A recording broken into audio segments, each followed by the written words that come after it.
Democrats. Today is Wednesday, August 30th, and it's time for the Chair's Daily Live. Happy Wednesday. Today is going to be a quick one, but I do have a lot to talk about. First of all, it is International Overdose Awareness Day. Doesn't sound fun, but it is real. Hi, Raymond. How are you? It is a real thing. Today is Overdose Awareness Day. Last year, the state of Oklahoma embarked on setting up vending machines so that people have access to Narcan, and they have them all over the state. Well, it turns out that the results of having those vending machines, they have Narcan, and they also have testing so that if someone is using illegal drugs, they can test their illegal drugs to make sure it doesn't have fatal amounts of fentanyl in it.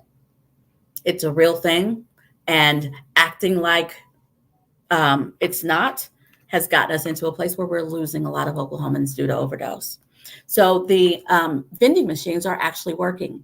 So they've added another level of technology to it, where they're doing analysis of where most of the vending machines are being used to make sure that we keep those vending machines stocked and that we're putting interventions in those communities, which is a good thing that the state is doing.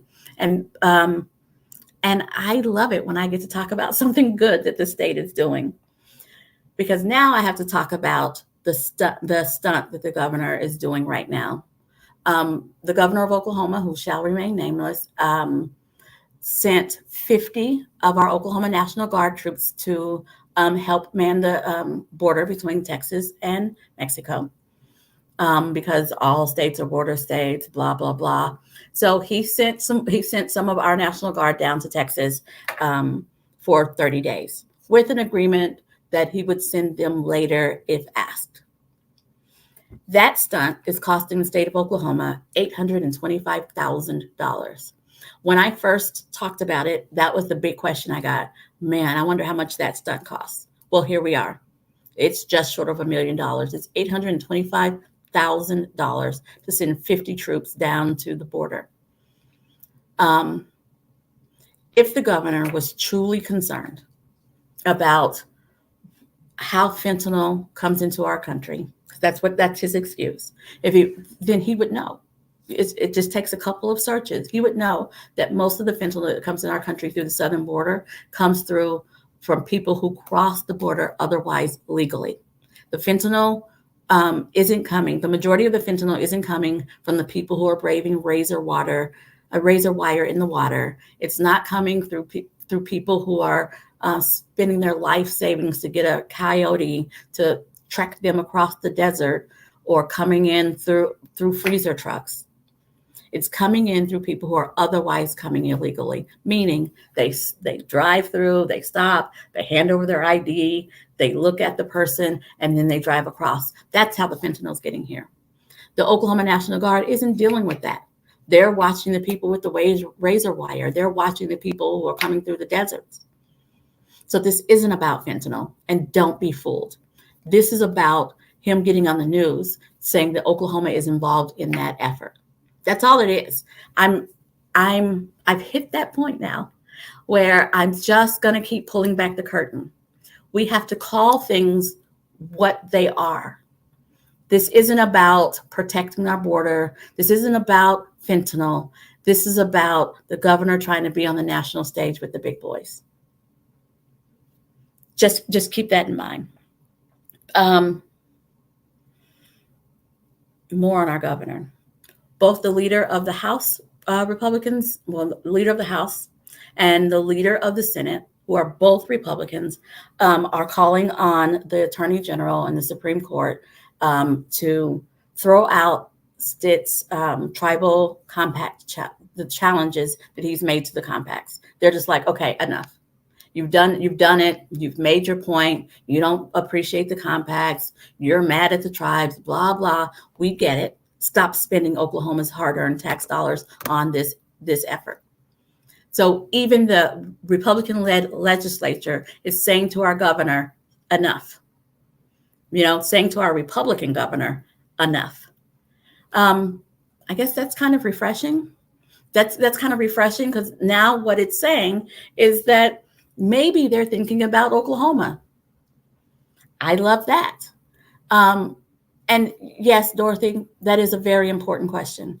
What federal position is the governor trying to get recognition for? Who knows? Who knows? Um, Now I'm going to talk about the most distressing thing for today. And it distresses me as an African American. Um, the former president, and I will say his name today, so you might want to hit record because I tried to never say his name. Former President Donald J. Trump has done two incredibly racist things this week that need to not happen without mention. We all need to know about it so that when people say he's not racist, it's the liberals who are trying to make this into a racist thing. It's liberals who keep bringing up race. I want to point to you why we bring up race. Very specific examples. He released an ad, and his publicist is going around saying that his mugshot is giving him street cred with African Americans. That African Americans will now be more likely to vote for him because he has a mugshot. The racism in that is so blatant, disgusting, loathsome, despicable. If your uncle, cousin, brother, sister is out there repeating that, retweeting that, sharing that on Facebook, I hope that you call them the racist that they're being, because that is incredible. That he has a mugshot, African Americans are going to be, oh, he has a mugshot just like such and such. Yeah, he's great.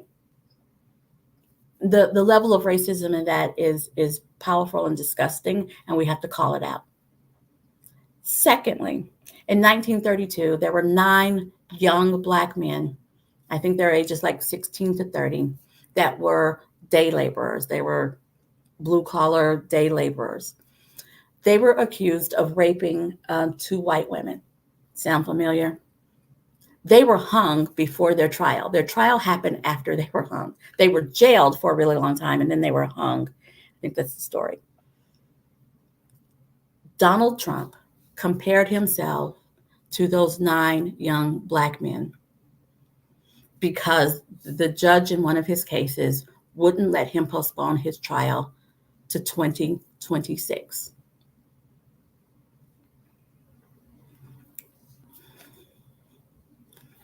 It is enough to know that African Americans in America are underrepresented, represented, and marginalized. It is depressing and disgusting that a former president is the one who's doing it, unabashedly and unashamedly. Further depressing that he is the number one contender for president for 2024 on the other side of the aisle, that he's doing these awful racist things, and people are still saying, yeah, I'm going to vote for him. It was awful and racist the way he announced his campaign in 2015. It was ableist.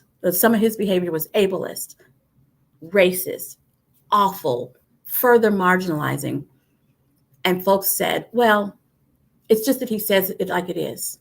It's just that he talks like us. It's just that his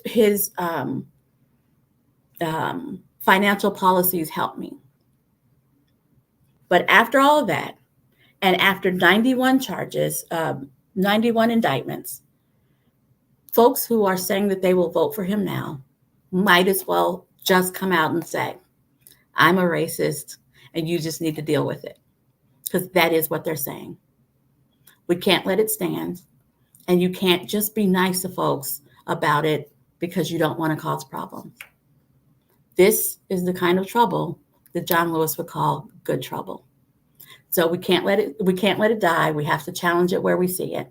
We cannot enter into next year's election and making it be between a guy who's getting things done and a bigoted criminal.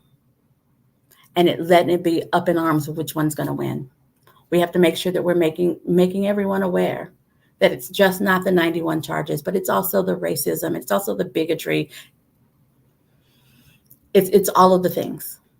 So I'm asking you, my ask today, and I always have an ask, my ask today is to make sure that you don't let people say, but his policies around the economy were better.